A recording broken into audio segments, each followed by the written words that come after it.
Hello everyone and welcome to today's informatics practices class. In our class of today, we will be moving ahead with our topic of societal impacts. In this chapter, we will now study about cybercrime, cyber laws, hacking, phishing, cyberbullying, overview of the IT Act. And we are studying these because we have already studied that there's infringement of intellectual properties, there's plagiarism, there's problems with licensing and copyrights, and moreover, there are some data breaches. So all these acts and their attack on the acts will be studying on these in our today's class. In the cyber crimes, let us first understand what it is. So any illegal activity will be called as a crime. When it is related to technology, it becomes a cyber crime. So cyber crimes are nothing but illegal activities that are carried out with the help of technologies.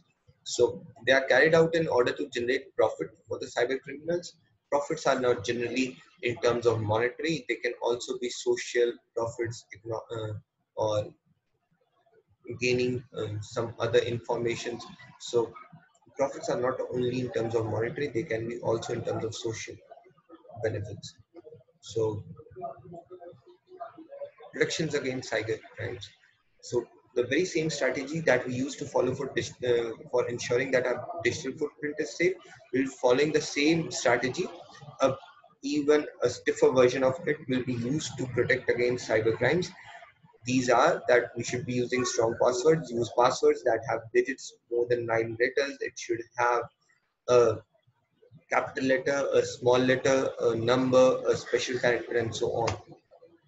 You should keep your softwares up to date. Ensure that with every patch that is available from for a software which is being used for monetary purposes, it should be updated.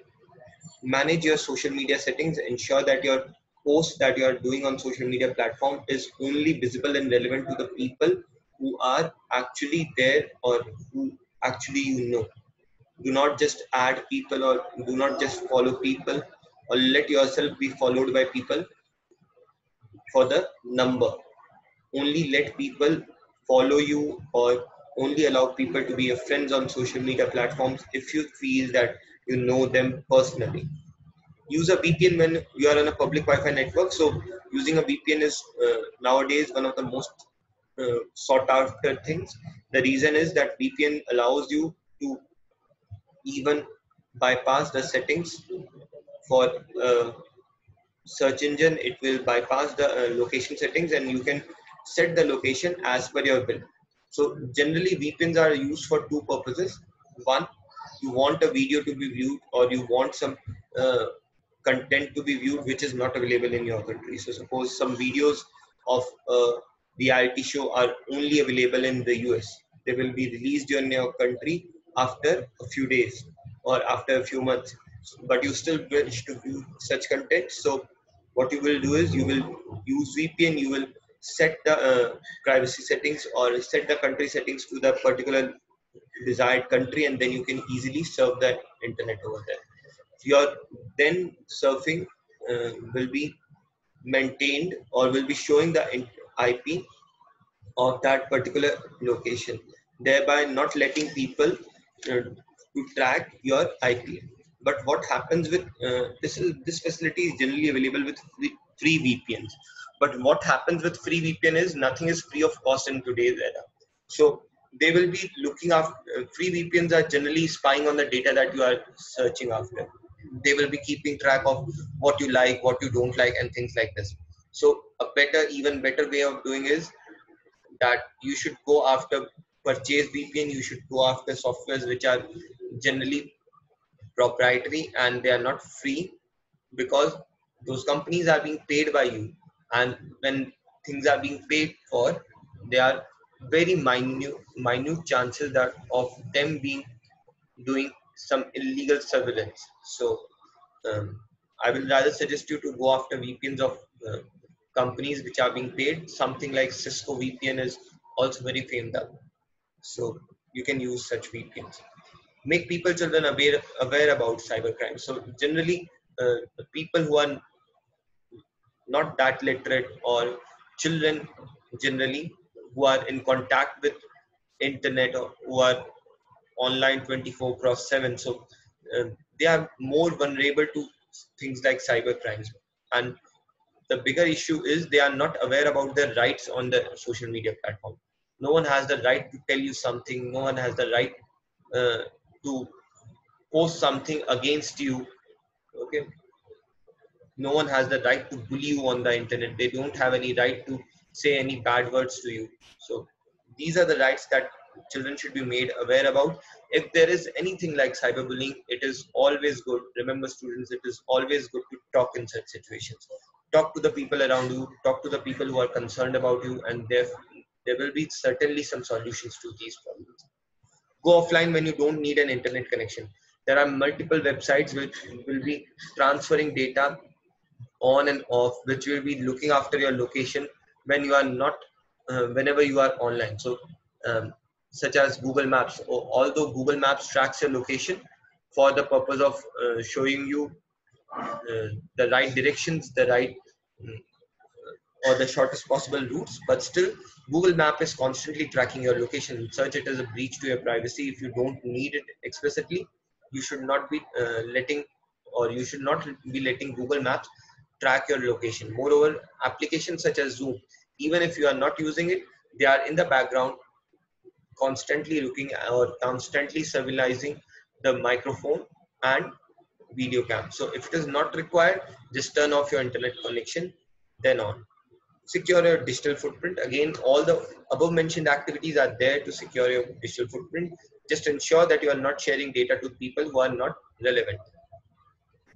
What are the different types of cyber crimes? So cyber crimes, as the name suggests, involves technology, and technology has another name, or has a similar name of computer nowadays. So there are three ways through which a computer may be involved in a cyber attack or a cyber crime. So a computer may be the target of attack. So generally it happens like your system has been attacked, as we have explained in the example of data breach. So what happens is attackers try to compromise your system.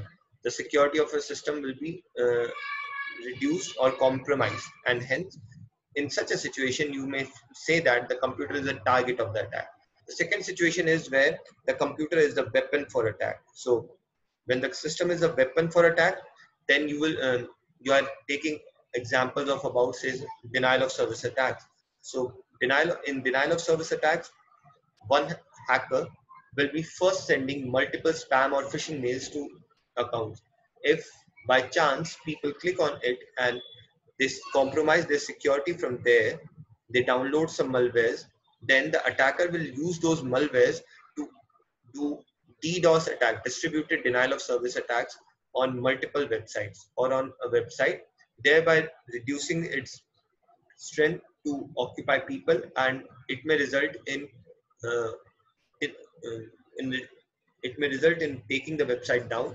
And many a times you would have heard that that a group of people named as Anonymous or some other group of people have taken down websites. They have compromised the security. So they have done a DDoS attack on it. So DDoS attacks are done in this manner. Attacker will first compromise some computers with the help of spam or phishing emails, and then spam emails, and then it will then use the malware that has been downloaded by those computers to host an attack on the system.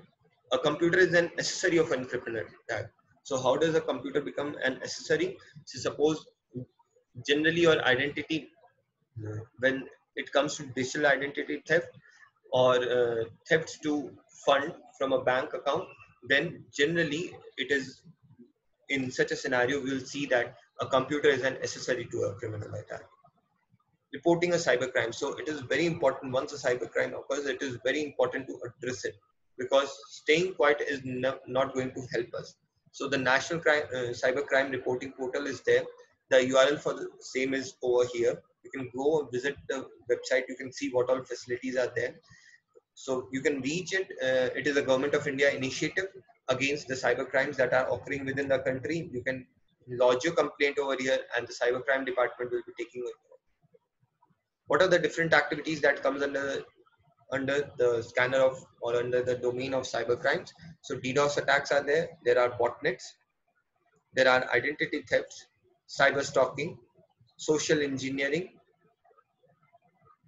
potentially unwanted programs, or you may say a type of malware, phishing, prohibited or illegal content, online scams, exploit kits.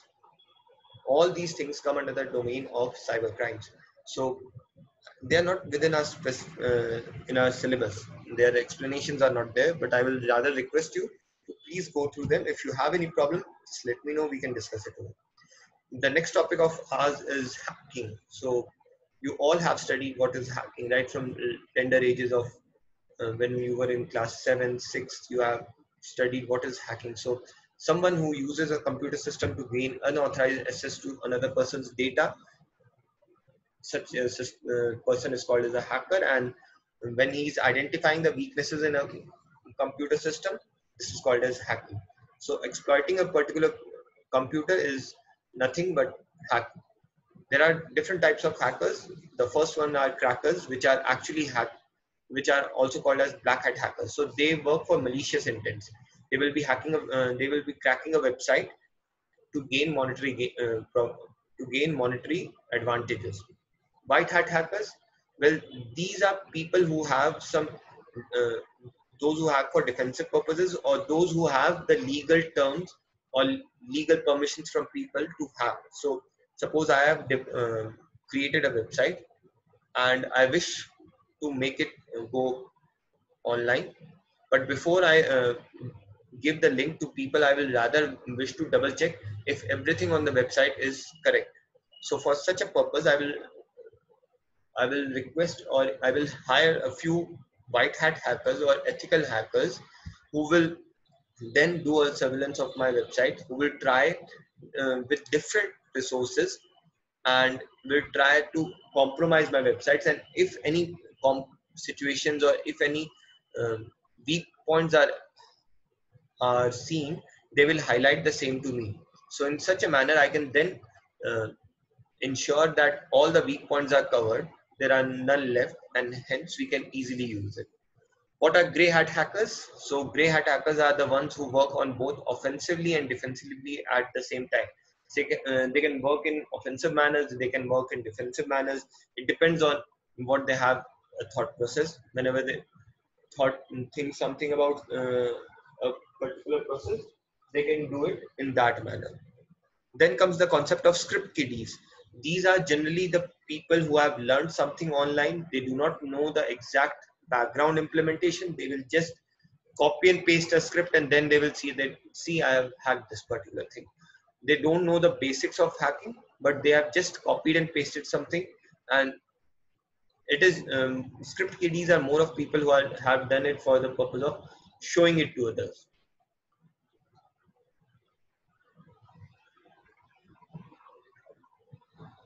Activists. So these are people who are again hacking for malicious intent, but the intent over here is to send social, religious, and political messages, and not monetary gains.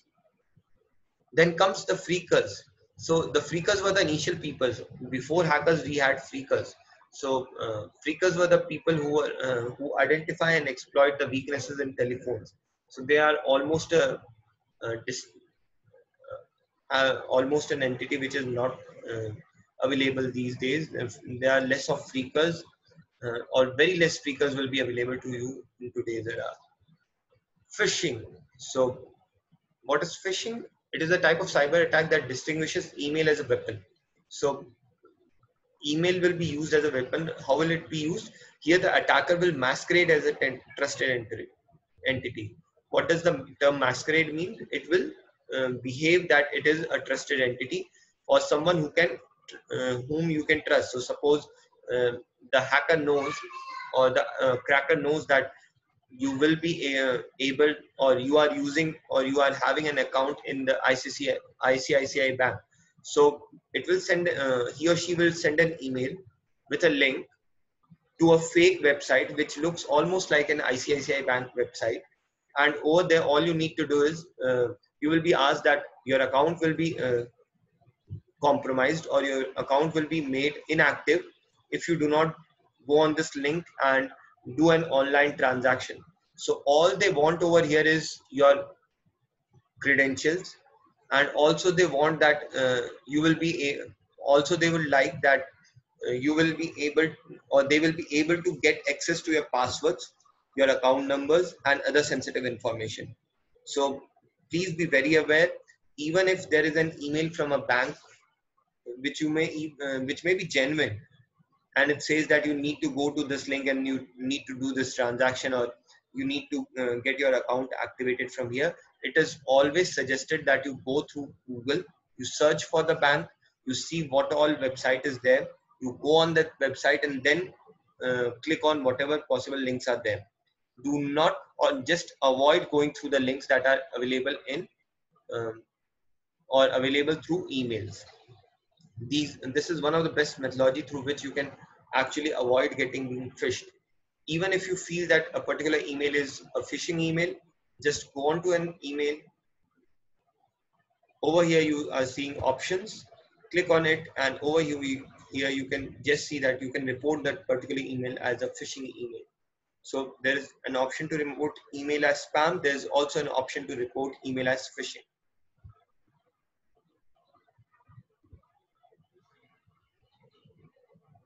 How to prevent phishing? Well, very simple. Check the spellings of the URL. Generally, you will see that instead of ICICI, it will be ICIC1 or ICLCI. The spelling will be pretty much the same, but there will be some differences in the URL. So it will not be a genuine one. Then another thing that you can do is you should go over here. So suppose I'm on Gmail. So over here, I can see the site information. When on this log, click on this log, and there you will see the certificates. See to whom the certificate belongs. So it is issued to mail.google.com. Pretty much good. The validity date is also good, and the certificate is intended for the following purposes. So uh, there are no problems with the certificates of the website. This is another check that you can do. Uh, so there are no problems with so as to ensure that you're not landing in a phishing trap. Watch out the URL redirects. So sometimes it happens that you click on a URL which suggests ICICI.com, but it then takes you to some other URL which may be saying buy one take two.com. If you receive an email from that seems suspicious, contact the source with a new email rather than just hitting the reply. Don't post personal data like your birthday, vacation plans, addresses, or phone numbers publicly on social media. Again, a part of your digital footprint. The next topic is of cyberbullying. So, what is cyberbullying? So, it is nothing. It is the use of technology to harass, threaten, and humiliate a target. You must have all heard about Blue Whale, which happened 2 years back. Uh, there are also many people who are saying that while playing online gaming, they are being threatened, they are being harassed. So you should be very careful about it. You should be very much aware that what all is happening. Examples of cyberbullying is sending mean text messages, posting false information about a person online, or sharing embarrassing photos and videos. So how does it differs from in-person bullying? So in-person bullying is something when you are face to face, when people uh, shame you or bully you. So although that is also not good, but the in-person bullying is can be recognized in different terms. When you are talking about cyberbullying, it is very difficult to recognize because this is conducted through text messages or online mediums. You do not see person interacting in face to face. Moreover, cyberbullying is more relentless. It can be more enduring. The reason is it does not end at your workplace. It does not end at your school, at your college. You can still be bullied when you reach home through social media platforms. What are the different types of cyberbullying? Well, doxing, harassment, impersonation, cyber stalking are the four types of cyberbullying that are generally seen. What happened in doxing? People post uh, false information about you. or publicly revealing information about an individual for purposes of defaming, humiliating. Harassment, posting threatening, hurtful, or intimidating messages online. Impersonation, creating fake accounts, and cyberstalking is tracking or monitoring someone's online activity. What are the different sides of cyberbullying? You may see people with low esteem, you may see them withdrawn from their family and friends and spending a lot of time alone, electing to let parents and other family members anywhere near the mobile and laptops. Well, this is not exactly a sign of cyberbullying because many kids of new generation are still very reluctant to let parents get hold to their phones or mobile or laptops. So this may not be exactly the entire sign, but it may be a part of the problem. Finding excuses to stay away from school or working, and you may be seeing friends disappearing or being excluded from social events. So this is another one reason that uh, the person who is being bullied may not be available, or if you are bullying people, then then the third person can very easily understand that you will not be inviting the person whom you are bullying just to intimidate him uh, to any social events. What all things are there? You may see person trying to change his appearance, his look. If someone is being bullied for being fat, someone is being bullied for being slim, then they will be trying to change their appearances. A change in personality, anger, depression, crying, and being withdrawn. So all these things can come under the domain of cyber crimes, and they can be reported on on a legal platform. We have already shared the link over there because cyber laws are there. So the Information Technology Act of 2000 is, which according to Wikipedia is an act of the Indian Parliament, and it was notified on 17th of October 2000. It is the most important law of India that deals with digital crimes or cyber crimes. Although I will still suggest that what happens in India is that we still don't have a very secure system for online content. We do not have very strong laws enforcing online protection. So even though laws are there, but I will rather suggest you guys to please be prepared, please be proactive, rather than being reactive. Please be proactive. Look at what all permissions your apps are seeking. Look at what all content is available on the social media platform. If you are finding something that shouldn't be there, please report it to the particular administrator and get it removed. Okay, everyone, thank you so much for the today's class. This is all that we have for today. Hope you all understood. If there are any problems, please let me know and we can always discuss it further. Thank you. Have a nice day.